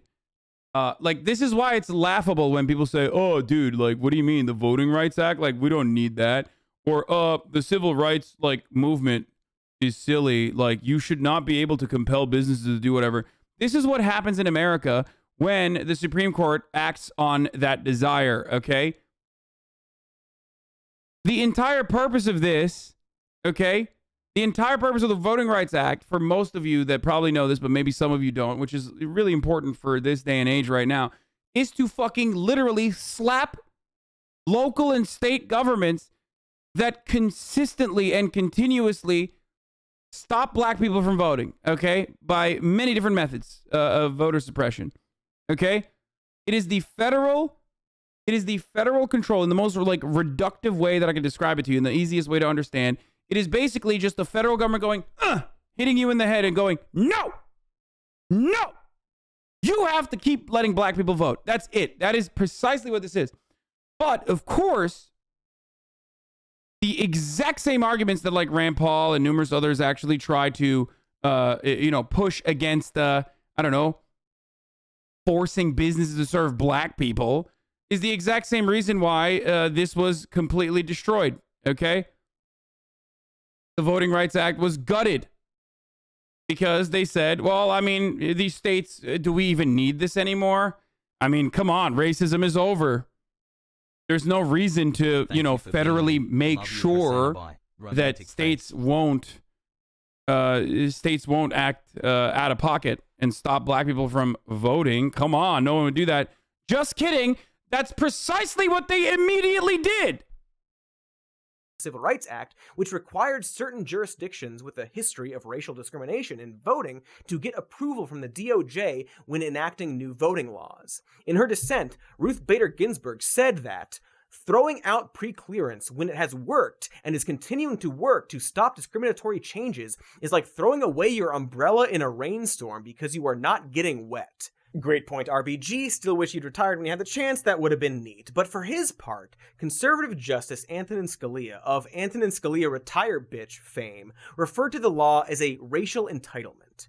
That's right. He referred to a law designed to protect a law that allows black people to vote, okay? A law that was passed so that governments that historically have done everything they can to stop black people from voting, okay? A law that makes them, forces those governments to seek pre-clearance with the Department of Justice. That law is entitlement, because if you're black, voting is a racial entitlement. You are not allowed to vote in the eyes of Antonin Scalia, okay? You are not. It's just you're entitled for wanting to. The right of black people to vote, a right which had up to that point been aggressively fought against through tactics like poll taxes, literacy tests, quizzes about how many fucking jelly beans are in a jar, and domestic terror and mass murder. He referred to that protection as a racial entitlement. And since this provision was gutted, around 24 states have passed restrictive voting laws, including 10 laws that would have needed that federal approval. And in the 2021 legislative sessions, lawmakers have introduced at least 440 restrictive bills in 49 states. So it seems that while many conservatives like to quote the one line of MLK, they don't actually agree with what he actually advocated for. Because again, I mean, Antonin Scalia was unironically anti-gay marriage, and his dissenting opinion was saying that, like, if gay marriage is allowed, then it's a slippery slope into men marrying dogs. So that guy was a Supreme Court justice, and one that is still cherished often and celebrated by Ruth Bader Ginsburg herself, rest in piss, and all these other liberals as well. Okay? Yep, that's right, baby. Antonin Scalia, if you've ever taken a constitutional law class, you already know what I'm fucking talking about. Antonin Scalia actually wrote a dissent against gay marriage where he said, if we allow men to marry men, then what is to stop them from marrying dogs? That's right.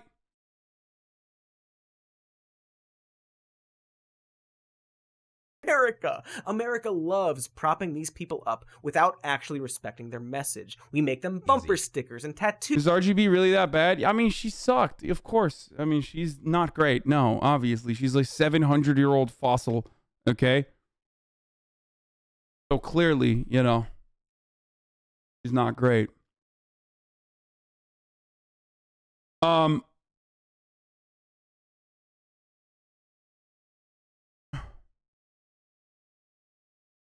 I'm just saying in this particular instance that she was bad because she also said Antonin Scalia was a dear friend. Like they're Bugs Bunny or Jesus. Like, I'm sorry. If someone is like, So if someone is comparing gay marriage to bestiality, then you can't say they're a good friend. I'm sorry, fuck that person, okay? That's like, maybe that is a good place to be like, nah, rest in piss. I'm glad that motherfucker died about Antonin Scalia when he did. You know what I mean? You can't fucking do that. You can't like turn around and be like, you know, we had our disagreements, but I consider him to be a dear friend. It's like, well, you suck then, okay? You are a fucking bad person too.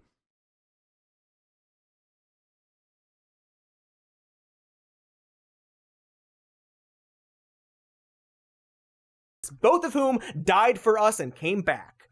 And I say America specifically, because let's certainly not let liberals off the hook. You might have noticed that MLK's quote about how special treatment may be required to make up for the injustices of the past started out with a critique of the white liberal.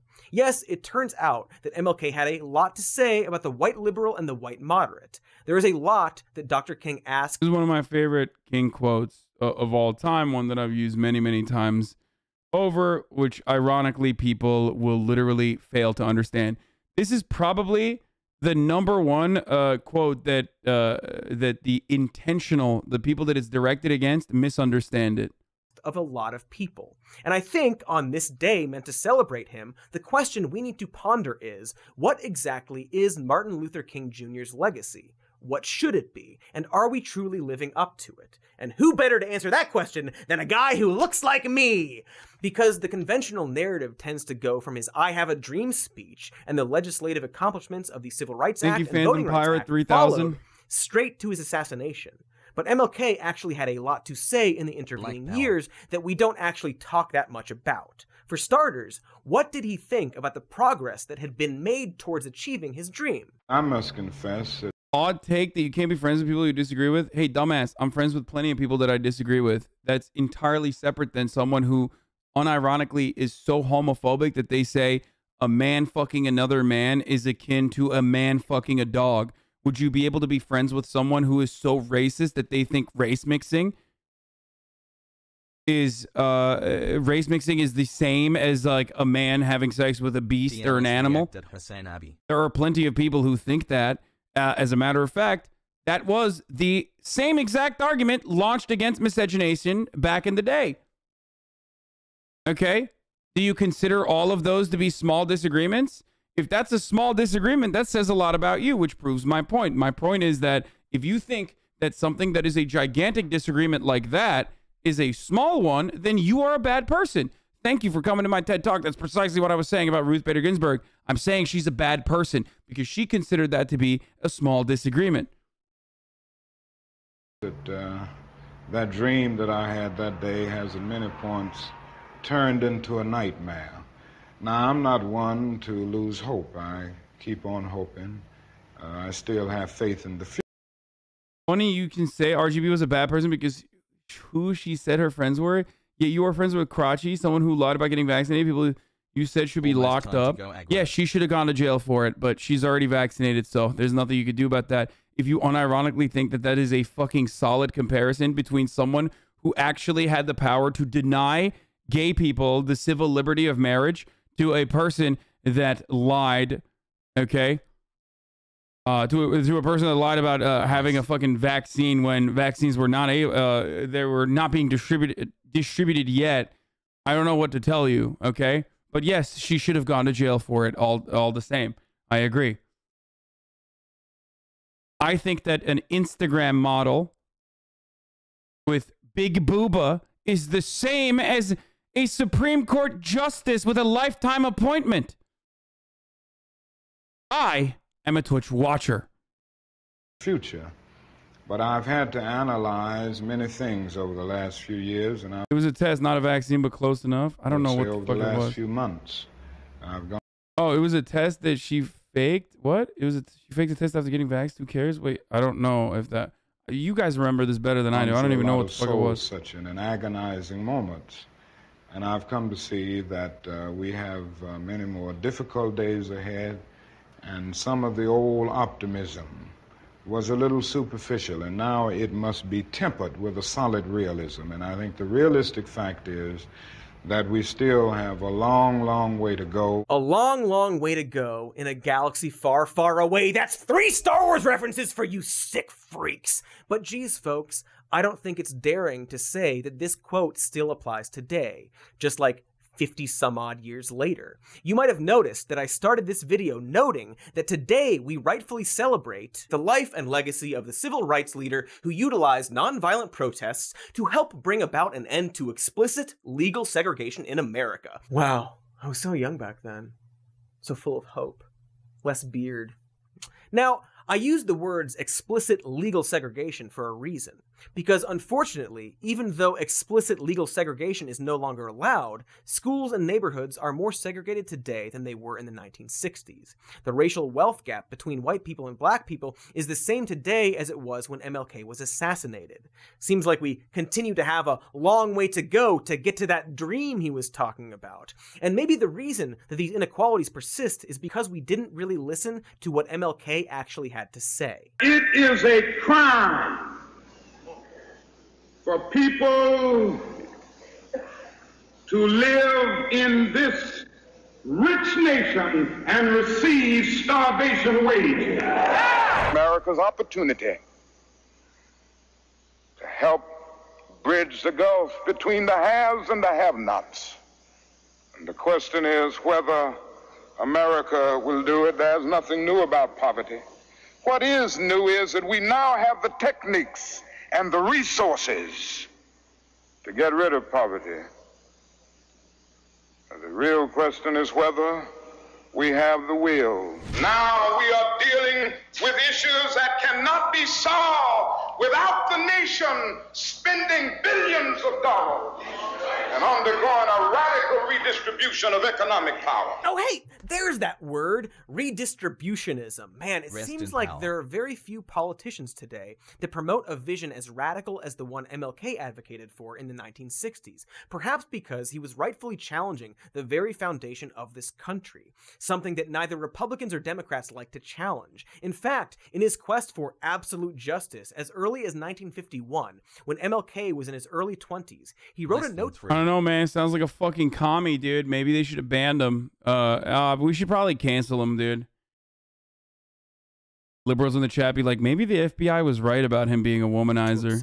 That took on America's sacred system of capitalism itself. I am convinced that capitalism has seen its best days in America, and not only in America, but in the entire world. It is a well-known fact that no social institution can survive when it has outlived its usefulness.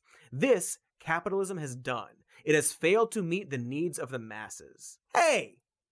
Weird that politicians don't quote that part of him. Seems like maybe they want us to forget about all that stuff, or how aspects of King's thinking may have— Dude, people literally fucking say Jesus Christ is a capitalist, okay? Like, it doesn't matter. That's like a person who is supposed to be like this deity, this like person who built his entire story around this mythical figure that built their entire story around like helping others unconditionally, okay? Like Republicans say he's a capitalist. It's done. Who is Martin Luther King in comparison to, you know, motherfucking Jesus? If they can do it to Jesus, they're going to easily do it to Martin Luther King. You know what I mean? Like, they make it seem like Jesus is a supply side economics Andy. They don't care. My point is they don't care. Have been why FBI Domestic Intelligence Chief William Sullivan once wrote an urgent memo declaring King the most dangerous Negro in the U.S., stating, "We must mark him now, if we have not done so before, as the most dangerous Negro of the future in this nation from the standpoint of communism, the Negro, and national security." Yep. Gee whizzers, this whole American government jazz. And that is actually a perfect fucking circle back to the original thing that started me.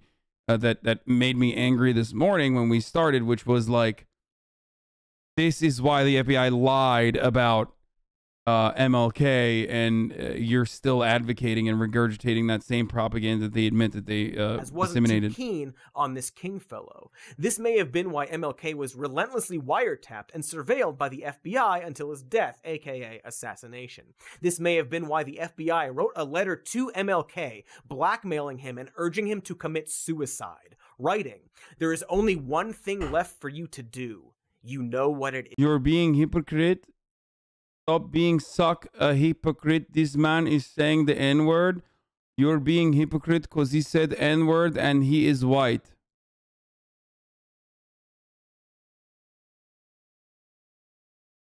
Stalin was a socialist, but had some anarchy ideals as well.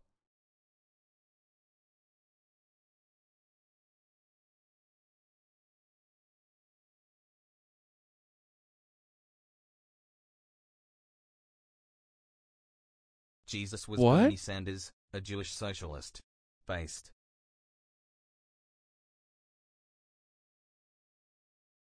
My man says Stalin had some anarchist ideals. Love that. You have just 34 days. You are done. There is but one way out for you. You better take it before your filthy, abnormal, fraudulent self is bared to the nation. Ah, but that's the old FBI. They smoked cigarettes and murdered aliens and junk. They wouldn't heavily surveil a civil rights movement today, right? Do we have an article about how they totally did that to the Black Lives Matter movement? I bet we do. Yeah, we do. There's the article about that. But it wasn't just King's critique of capitalism that made him the most dangerous Negro in the US, according to the federal government. Because MLK also stated in 1967 that the evils of capitalism are as real as the evils of militarism and racism. And so the thing that really put MLK in the hot seat was his courageous and wildly unpopular stance against the Vietnam War, and against war and militarism in general, or I guess... Oh, yeah, funny enough. Was his... It's like funny enough that when you're an anti-imperialist, okay, when you're against American imperialism, the #1 bipartisan thing that every American believes, American exceptionalism and American imperialism, all of a sudden even liberals start coming after you and say, no, no, no. Courageous and wildly unpopular stance against the Vietnam War, and against war and militarism in general, or I guess he loved it, according to the Pentagon. And this stance... It's almost like he's not perfect. Wait, what? Do you think that I think that that is not, that's an imperfection? Because you are very far removed from whatever circles you are in if you think that I would ever say that that is an imperfection for MLK.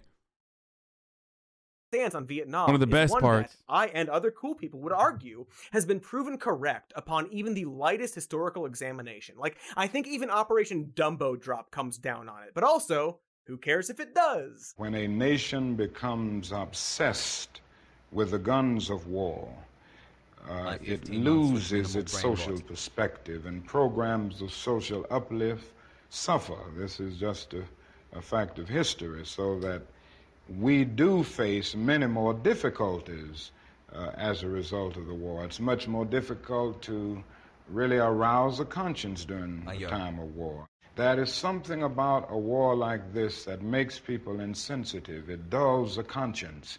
It strengthens the forces of reaction, and it brings into being bitterness and hatred and violence. And MLK's stance against the war is not the only example where he was ahead of his time. Can you explain why Biden wants South Carolina's black votes so heavily when he was so racist while Bernie literally marched with MLK? I don't know if you're like looking for a clip here or something, but you know, people vote in incredibly dumb ways. It's just the unfortunate reality. Like, that is just how it is. People did not believe that Bernie Sanders was going to be able to solve the #1 problem that they had, which was defeating Donald Trump. Why did they believe that? Because their community leaders told them. Their community leaders that work alongside the Democratic Party. The media told them that Bernie Sanders was not electable. That's it. 20% of voters in the United States of America actually vote on ideological lines. 80% of voters, on the other hand, vote on team and partisan lines. That's it. They vote Democrat because they're Democrat. They vote Democrat and do whatever Democrats do because other Democrats have told them. That's it. The media that was backing Joe Biden and definitely was overtly and expressly anti-Bernie Sanders and quite literally said things along the lines of like Bernie Sanders is going to be a Nazi, okay, similar to a Nazi. That was MSNBC, by the way, not Fox News. Then did everything they can to portray Biden as like, you know, Barack Obama's best friend, yada, yada, yada. Jim Clyburn, incredibly important figure in the South, specifically in South Carolina, also promoted Joe Biden, and that's why people voted for him over Bernie Sanders. That's it. King advocated for a federal jobs guarantee and a guaranteed income, reparations, and, this is important, a massive government effort to entirely eliminate poverty. In fact, the effort he was engaged in when he was assassinated was marching with striking sanitation workers in support of a diverse coalition of people fighting for better working conditions, as a part of the Poor People's Campaign for economic and racial justice. He even had an extremely relevant view of the filibuster. I think the tragedy is that we have a Congress with a Senate that has a minority of misguided senators who will use the filibuster to keep the majority of people from even voting. And this is literally the same dynamic that is currently at play with the legislative battle. He was 100% correct, by the way. Kirsten Sinema would be like, sweaty, Martin, sorry, but you're stoking racial divisions in this country right now, and I don't like that. You're being quite divisive, and I don't like that. Battle over the John Lewis Voting Rights Can you please Act. stop? Now, Majority Leader Chuck Schumer has vowed to take up filibuster changes by MLK Day if the voting rights bill is blocked. So I guess let me know in the comments if that effort has been successful. I have a pretty good guess on whether or not it has been. Also, like and subscribe, and also I probably won't read the comment. My point is that the political stances that MLK took in the 1960s are more progressive than the vast majority of Democratic leaders today. And even then, MLK understood that the biggest stumbling block to achieving absolute equality was the very people that proclaimed to align with his vision. I think the biggest problem now is that we got our gains over the last 12 years at bargain rate, so to speak. Didn't cost the nation anything. In fact, it helped the economic side of the nation to integrate lunch counters and public accommodations. It didn't cost the nation anything to get the right to vote established. And now we are confronting issues that cannot be solved without costing the nation billions of dollars. Many of the people who supported us in Selma, in Birmingham, were really outraged about the extremist behavior toward Negroes. But they were not at that moment, and they are not now, committed. Yup. It's the same exact attitude that requires that a black person that says, like, you know, white people need to stop hating black people has to follow up with and black people should be nicer to white people as well. You know, it's just always the same. Because people are more angry at black people rising up and demanding equality than they are against the unjustifiable racial violence that they're subjected to. Whether it be in the hands of the state, which is a monopoly on violence, or in the hands of other paramilitary groups. To genuine equality when the state's not for enough. Negroes. And I think we are in a new era, a new phase of the struggle, where we have moved from a struggle for decency, which characterized our struggle for 10 or 12 years, to a struggle for genuine equality. And this is where we are getting the resistance, because there was never any intention to go this far. People were reacting to Bull Connor and to Jim Clark rather than acting in good faith for the realization of genuine equality. And so, while President Joe Biden may claim that he is committed to racial equality, He has still refused to cancel student debt, which would significantly narrow the racial wealth gap, something he could do today, this day, with a stroke of a pen. Or not, depending on who your favorite blogger is. In fact, after the largest sustained protest movement in American history, the Black Lives Matter movement in the summer of 2020, very little lasting concrete action from our government has taken place to achieve genuine racial equality. This dynamic is probably why MLK wrote his famous letter from a Birmingham jail in 1963, which reads, "I must confess that over the past few years, I have been gravely disappointed with the white moderate. I have almost reached the regrettable conclusion that the Negro's great stumbling block in his stride toward freedom is not the white citizen's counselor or the Ku Klux Klanner, but the white moderate, who is more devoted to order than to justice." Dude, he was being so divisive when he said this. Like, how is he going to get people to go out and vote for the Democratic Party if he does this? You know what I mean? It's just so divisive to talk about, you know, liberals that actually don't want to immediately kill black people on sight in the same way that Republicans do, but, you know, still harbor the exact same kind of racial resentments that black people have. It's so fucked up. It's so divisive. No. Who prefers a negative peace, which is the absence of tension, to a positive peace, which is the presence of justice. Who constantly says... Gross generalization. That's another... Yeah. Oh, man, MLK with a gross generalization. ...says, "I agree with you in the goal you seek, but I cannot agree with your methods of direct action." Who paternalistically believes he can set the timetable for another man's freedom. Who lives by a mythical concept of time, and who constantly advises the Negro to wait for a more convenient season.